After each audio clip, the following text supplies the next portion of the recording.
Hello everyone, TimeToGrind here, and today I wanted to go over the top 5 game modes that would work in Overwatch.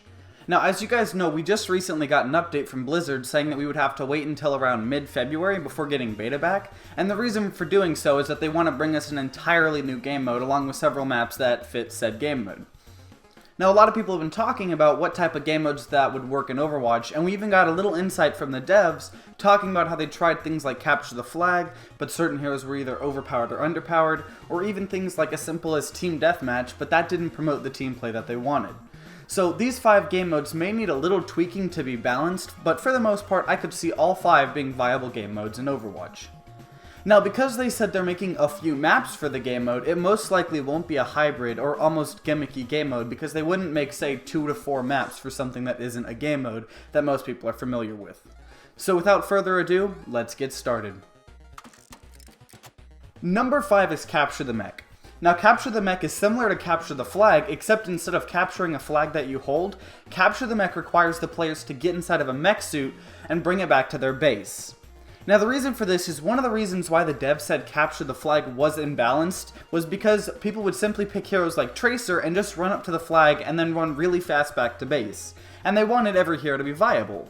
So while in the mech suit you would lose all abilities, your movement speed would be set to a certain speed, and you would have specific weapons you could use.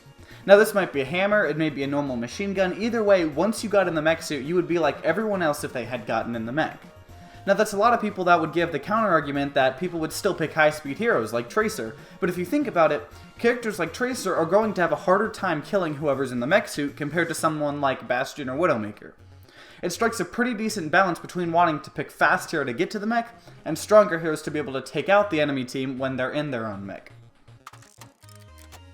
Next at number 4 we have Payload Race. Now, this is a game mode taken pretty much directly from TF2, but then again, Payload was one of the more popular game modes in TF2 anyways.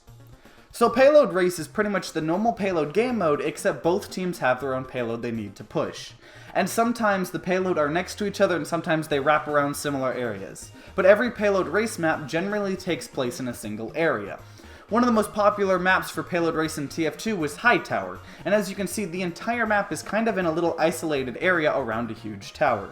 Now, this would be pretty different from the maps we already have in Overwatch, as instead of the map sort of being a long pathway, the map would have to take place in a single area. And what's interesting about this game mode is it's sort of like Capture the Mech, as it still promotes the idea of offensive and defensive heroes, as sometimes you'll want certain heroes to prevent the enemy team from pushing their cart, but you'll still want certain heroes to push your own. On top of that, the way the spawning system works in Overwatch, it could be really interesting for certain teams to win a team fight and then push their cart as an entire team. So it still promotes the same type of gameplay as the other game modes that we have now, just in a fun and unique way. At number 3, we have a capture point variant called Domination. And what this is there's 3 points in a map that can be captured. Once captured, they belong to your team until the enemy team captures it back. So your goal as a team is to control the points in order to get a higher score and prevent your opponents from doing so. This works great in games like TF2 where a lot of the time you're actually going to have, say 18 players in a game, but how team-based Overwatch actually is and the amount of players in Overwatch matches, you would most likely only want to have a 2-point domination game mode solely because you don't want to split up the teams too much to prevent them from working as an entire team. This game mode would work really well because it's very similar to point capture, except teams have to be on both the offense and defense at all times rather than focus on only attacking or defending. Number 2 is sort of a sequential 5 control point game mode. Very similar to Domination and the already existing point capture, a sequential 5 control point game mode consists of 5 points being able to be captured.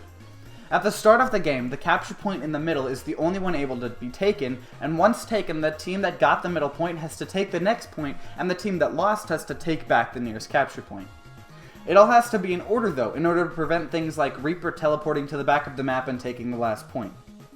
So say the blue team wins the fight and captures the center point, their goal is to take the very next one, while the red team is trying to take back that middle point. And if a team captures all 5 points, they win the game. Lastly, at number 1 is King of the Hill. Personally, this is one of my favorite game modes back when I played TF2, and it seems to fit Overwatch so perfectly. For those of you that don't know what King of the Hill is, it consists of a single point in the middle of the map that both teams fight for control over. While you control the point, your team gains points, and once a certain limit hits, your team wins. The good thing about this game mode is that depending on maps made for it, it promotes defensive players like Bastion or Widowmaker, but also more offensive heroes like Tracer or Reaper. The balancing would most likely have to be focused on the maps rather than the game mode itself, as some maps could favor certain heroes a lot more than others. Either way, this is the game mode I want to see the most in Overwatch. And that's it. These are just 5 game modes I thought might work for Overwatch, but do you guys have any more ideas for game modes that seem to fit Overwatch perfectly? If you do, make sure to tell me in the comments down below, along with if you think any of these 5 game modes wouldn't work in Overwatch. On top of that, if you guys enjoyed this video, consider leaving a like down below and subscribing to see more Overwatch content and news. See you guys next time.